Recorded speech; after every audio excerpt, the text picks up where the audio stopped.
Owen Bonnici ma jaqbilx, Mirjam Dalli ma tikkummentax u Clayton Bartolo fommu siket.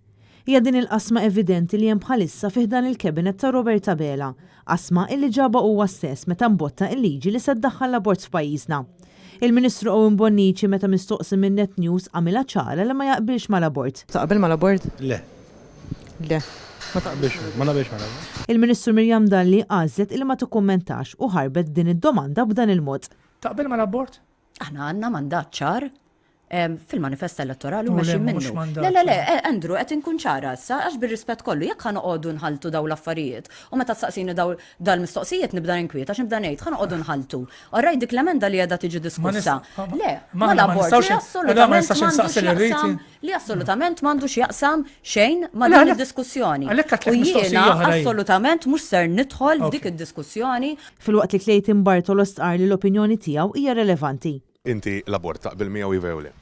Jiena naħseb li diskussjoni għaddejja bħalissa m'għandax taqsam assolutament xejn mal-abort, jiġifieri ejja ma nipprovawx inħaltu diskussjoni ta' bħalissa mal-abort. Ma lilek qed nistaqsik. Taqbel miegħu jew le? Id-diskussjoni wieħed ikun irid jevalwa u jagħmilha kif ikun dejjem għaddej. Dan kollu qed ikompli joħloq konfiżjoni sħiħa u qasma fost id-deputati Laburisti bil-Prim Ministru f'nifsu qed jgħid li lest jiddiskuti u fl-istess waqt baqa' jżomm pożizzjoni qiebsa fejn sqar li l-liġi kif inhi hija ċarissima.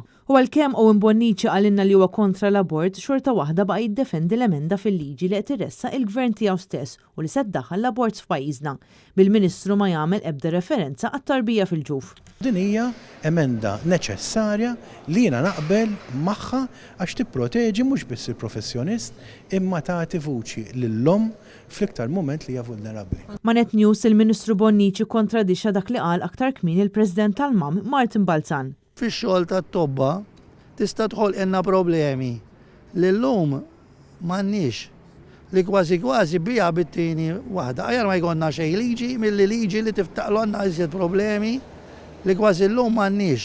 Kien hemm it-tobba li talbu iktar ċertezza għall professjoni tagħhom li hija di li l-liġi għad tkun qed tagħti. Aħna ma kon dil-liġi qatt ma proponejnija aħna u qatt ma dħalna fiha u laqas biss tlabnija. Jiġifieri hekk hemm qed jaħseb li aħna b'xi mod tlabnija biex isir l-abort ninnega kategorikament. Tobba s-sessa tgħidulek li qed jgħid il-Gvern li ħatfixkilhom iktar, jiġifieri kif tista' tgħid li ħatejnhom it-tobba?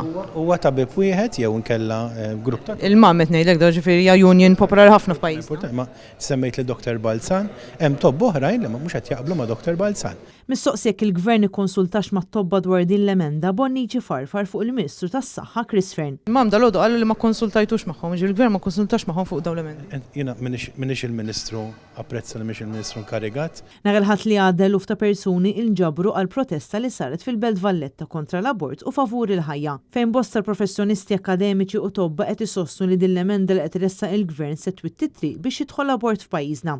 Dan fil-waqt li l-Partit Nazzjonalista qed iżomm pożizzjoni ċara kontra l-abort.